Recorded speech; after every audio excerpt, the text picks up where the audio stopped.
When you think about walled cities, it's just incredible, the sheer effort Oh, involved. absolutely. Hauling all that stone, designing it all. Exactly. They weren't just walls, they were statements, weren't they? About power, community. Carving out that safe space in a dangerous world. Right.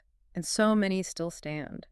So for this deep dive, we're digging into 10 of the most stunning ones. We've got a great source listing them out. And we're aiming to pull out the most interesting bits about each one, give you a real feel for them. Consider this your quick tour, a highlight reel of these amazing urban fortresses. Yeah, and what strikes me is, the basic need for defense, that's maybe universal.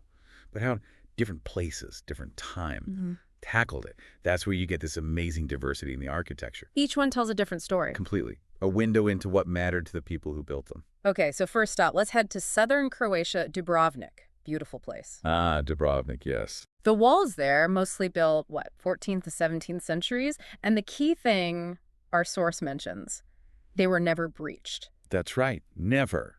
Which is, well, it says a lot, doesn't it? About their strength, obviously, but maybe more. Definitely strength, but maybe also good diplomacy. Or just smart strategic choices that avoided the worst sieges. Having walls that never fell, that creates a certain identity. A sense of being untouchable. Sort of, yeah. Maybe allows for more stable development inside without the constant disruption of war damage. And they also survived that big earthquake in the 17th century. Wow. So built tough against people and nature. Seriously, well built. Yeah. And you can walk them today, right? Yeah, the source mentions a 2-kilometer path along the top. Imagine the views. City on one side, Adriatic on the other, history all around. Incredible perspective. Okay, let's shift gears and head north. York, in England. This city's history goes way, way back. Before the Romans, even. Yeah, York's a different story. Much longer timeline of fortifications. So how does that compare to Dubrovnik's, shorter but unbroken record? Well, York is all about layers. The Romans started it, sure, but the walls we mostly see now, that's more like 12th to 14th centuries. So rebuilt and adapted over time. Exactly. Unlike Dubrovnik's sort of main construction phase, York shows different eras, different defensive ideas, all built on top of each other. It's considered one of Europe's best preserved cities for a reason. You can practically read the history in the stones. You really can. It's fascinating. Okay, eastward now. Jerusalem. The source points out the walls we see, those iconic ones, they're actually Ottoman from the 16th century. That's a key point. Given Jerusalem's incredibly long and, frankly, turbulent history, how do these Ottoman walls relate to what was there before? Well, think of the Ottoman walls as just the latest layer. Jerusalem's importance, strategically, religiously. It meant it was fortified, destroyed, rebuilt over and over for thousands of years. So these walls are built on top of much older defenses. Essentially, yes. They stand on the foundations, sometimes literally, of countless earlier walls. They show Ottoman power and engineering, for sure, but they're part of a much, much longer story. Right, each layer telling its own chapter. Precisely. Okay, changing pace a bit. Let's go to France. Saint-Malo, a small coastal town in the northwest. Ah, Saint-Malo. Yeah. Very picturesque. The source highlights the walls, obviously, but also the crazy tides there and the chateau. How does being on the coast like that change the defensive game? Oh, massively. Saint-Malo is a great example of using nature. Those huge tides basically act like a moving moat. Makes it hard to attack from the sea. Incredibly difficult at times. So the walls work with the tide and the chateau's position. It was a tough nut to crack for a port city. And it's small, right? Yeah, the source says it's easily walkable. Which means you can really get a sense of the whole walled area quite quickly. Adds to the charm, I think. Definitely sounds like it. Okay, now south to Spain. Toledo, another one praised for being incredibly well preserved. Yes, Toledo's amazing. And here, the source notes the River Tajo.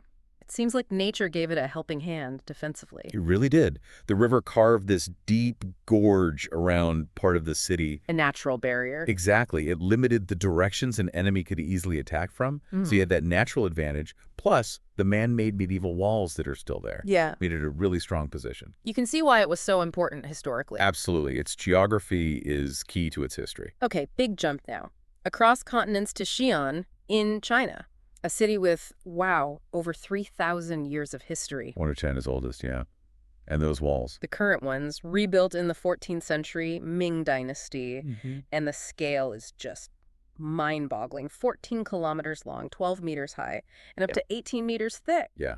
Huge. Colossal, really. What does that sheer size tell us about the Ming Dynasty? It tells you about their power, their resources, their organization. I mean, building something on that scale, it's a massive statement. More than just defense, then. Oh yeah, it's a symbol of imperial authority. Xi'an was a major capital. Walking or cycling on top of those walls today, Yeah. you really feel that history, that scale. Incredible. Okay, back to France. Mont Saint-Michel. Everyone knows the image, right? That stunning abbey on the island, UNESCO site. Iconic, truly. But our source reminds us it was also a walled city, protecting the island. How did its defenses work, being on a tidal island like that? Well, the island itself is the first defense, isn't it? Especially with those tides washing in and out. Right, cuts it off. Exactly. The causeway was the weak point. Easily defendable, attacking the island directly. A logistical nightmare. So the walls just boosted those natural defenses. And it worked pretty well. Extremely well. England tried and failed to capture it multiple times during the Hundred Years' War, and you can still see proof those two huge 15th century cannons they left behind after one siege. Wow, really? Still there? Yep, near the outer wall.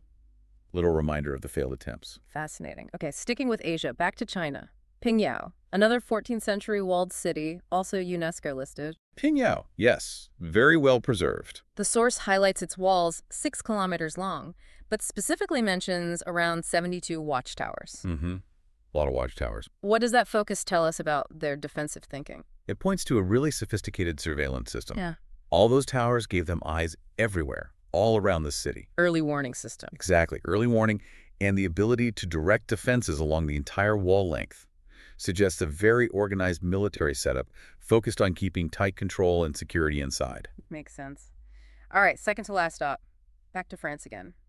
Carcassonne, down in the southwest. Ah, Carcassonne, the classic fairy tale castle city. Pretty much. Another UNESCO site, famous as one of the best preserved medieval cities in Europe. Why does this one capture the imagination so much, do you think? I think it's just how incredibly complete it feels. You walk through those double walls, the gates, the towers. It really does feel like stepping back centuries. Very. Plus, you've got the fortress inside, the basilica. It's visually spectacular. A textbook example of medieval military building, and because it's so well kept, you could easily picture how it all worked. You can see why tourists love it. Definitely. Okay, finally, our journey ends in Tarlac, Morocco. Here, the walls are a bit later, 16th century Saadi dynasty. That's right. And the source notes they still surround the town today. 6 kilometers of wall, still marking the boundary. What's the significance of that? A walled city where the walls are still, well, the walls. It's a powerful example of living history, isn't it? The walls aren't just ruins or a museum piece. They're still defining the town's physical space. Shaping daily life, maybe? Quite possibly.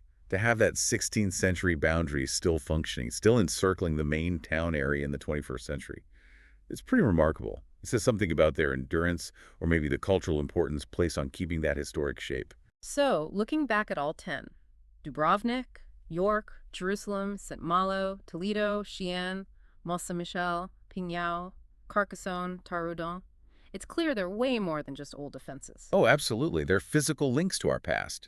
Each one telling a unique story about people, about resilience, about that fundamental need for security, for community. Yeah, from Dubrovnik's unbroken record to Xi'an's sheer massive scale. Right. You see so many different answers to that basic need for a protected space shaped by different cultures, different times, different landscapes, Yeah. all across the globe.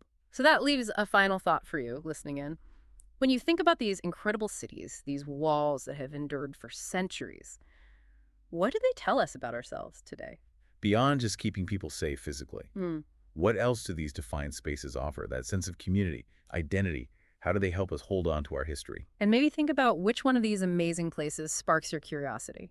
Which walled city makes you want to pack your bags and go explore its secrets?